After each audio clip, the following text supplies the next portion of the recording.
আমার দিকে আয়, তারপর তো দেখাবো। আমাকে দেখা না। হোয়াটস রং উইথ ইউ?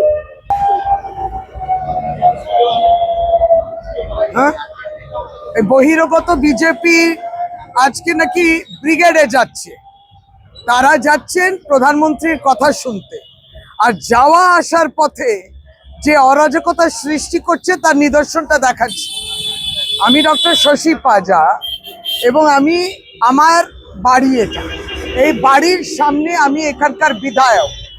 এবং এই বাসগুলো থেকে যারা যাচ্ছে নেমে আমাদের যে ফ্লেক্সগুলো লাগানো আছে সেই ফ্লেক্সগুলোকে ছিঁড়েছে।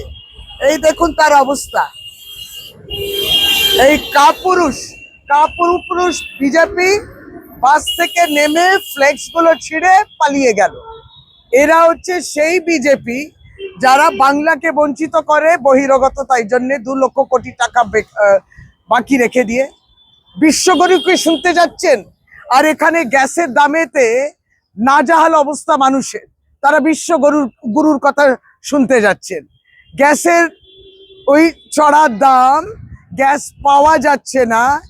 SIR এ বাংলায় 60 লক্ষ মানুষকে তারা অ্যাডজুডিকেশনে রেখেছে, 58 লক্ষ তারা বাদ দিয়েছেন।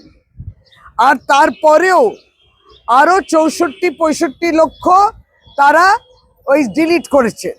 সমস্ত উদ্দেশ্য আছে SIR থেকে নাম বাদ দেয়া। এরা বাংলার বুকে এসে বাংলার পক্ষে কথা বলছে, বাংলার মানুষকে ভোট থেকে বাদ দেওয়ার অভিসন্ধি নিয়ে অধিকার নিয়ে নিচ্ছে কেড়ে। আর কতটা কাপুরুষ হলে পরে তারা এসে থেমে এই ফ্লেক্সগুলো আমাদের ছিঁড়ে দিচ্ছে। কত ফ্লেক্স ছিঁড়বে, ততই ফ্লেক্স উঠবে। কারণ বাংলা বয়কট করবে বিজেপিকে, বাংলা বয়কট করবেই বিজেপিকে। তারা মানুষের কোনো সুরাহ করছে না, মানুষকে কষ্ট দিচ্ছেন এবং এইখানে বিভাজন করে। এখান মানুষের মধ্যে লড়াই ঝগড়া, এইভাবে একটা পরিবেশ তৈরি করা শেষে, তাই জন্যে তাদেরকে বাদ দিচ্ছে।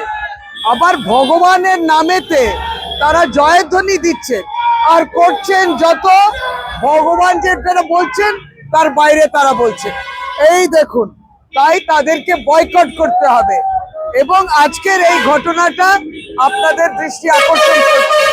কাপুরুষ বিজেপি পারলে বাসটাকে থামিয়ে, যে বাস থেকে নেমেছিলে ওখানে দাঁড়িয়ে তারে মোকাবিলা করতে পারতে।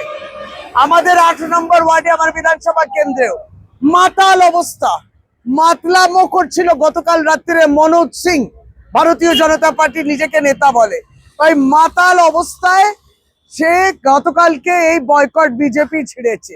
লেগেছে, কষ্ট লেগেছে, কারণ বাংলার মানুষ তাদের বয়কট করছেন, তারা বহিরাগত। এবং তাদের ওই মাতলামো গতকালকে এলাকার মানুষ দেখেছে। এই হচ্ছে বিজেপির চিত্র, এটা তুলে ধরা খুব প্রয়োজন ছিল।